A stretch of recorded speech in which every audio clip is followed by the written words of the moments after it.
Akibat corona terus terjadi susul menyusul. Tidak hanya masyarakat yang menjadi korban, namun deretan pejabat negara juga tidak bisa mengelak dari paparan virus mematikan ini. Lalu sudahkah PSBB dinilai cukup mengatasi pandemi ataukah dibutuhkan hal lain yang akan menjadi kunci keberhasilan melawan corona?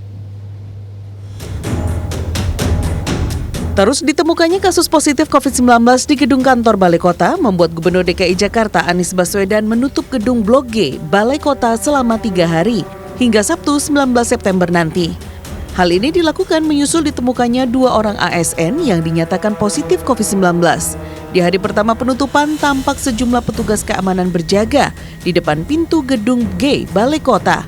Tidak ada orang yang diperbolehkan memasuki kawasan gedung G, sedangkan gedung lainnya di kawasan Balai Kota tetap bisa beroperasi normal dengan jumlah pegawai hanya 25% dari kapasitas normal dan menegakkan protokol kesehatan ketat.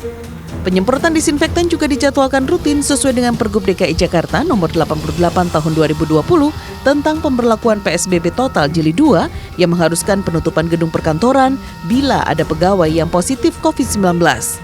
Sebelumnya, sejumlah pejabat Pemprov DKI terkonfirmasi positif COVID-19. Bahkan satu di antaranya, yaitu Sekretaris Daerah Saifullah, meninggal dunia 16 September kemarin. Almarhum meninggal dunia setelah menjalani perawatan di RSPAD Gatot Subroto karena terpapar corona di usia 56 tahun.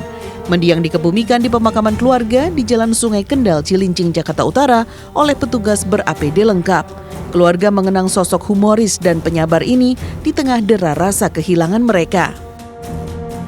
Ya baik sih, di rumah suka bercanda sih. Baik. Gak pernah marah gitu? Nah, kita dari Selasa minggu kemarin.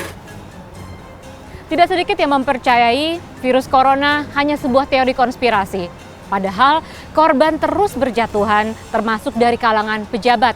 Kabar duka terbaru datang dari Sekretaris Daerah DKI Jakarta yang meninggal dunia 16 September 2020.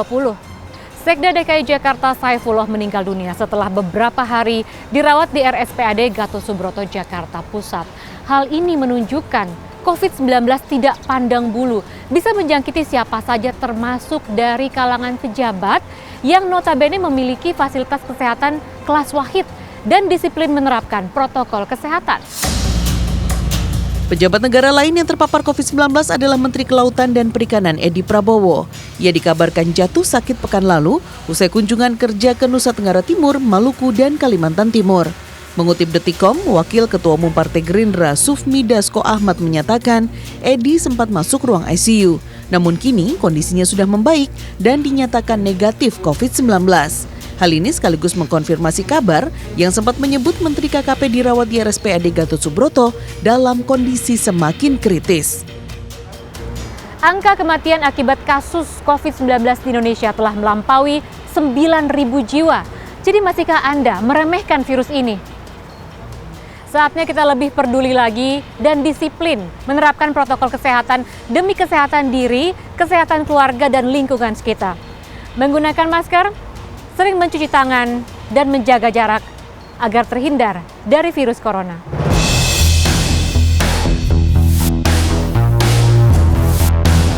Fakta ini semakin mempertegas jumlah penularan kasus positif COVID-19 di Jakarta yang masih terus bertambah. Jakarta masih menjadi kota dengan angka penularan dan penambahan kasus positif COVID-19 tertinggi di Indonesia, dengan hampir 60.000 kasus positif.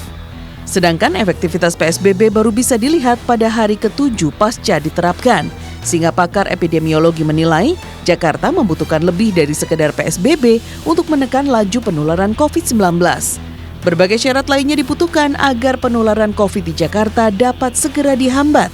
Di antaranya adalah mengevaluasi kontak tracing dan pemeriksaan spesimen di laboratorium yang selama ini dinilai belum optimal karena tes PCR masih sering dilakukan tidak berdasarkan kontak tracing. Lamanya durasi pemeriksaan spesimen pun dianggap menghambat efektivitas kontak tracing. Padahal kedua hal ini adalah prioritas utama di negara-negara yang terbukti telah berhasil menghambat laju penularan COVID-19. Tracing itu harus benar-benar dilakukan. Karena apa? Harus benar dilakukannya supaya ketemu yang betul-betul kontak erat.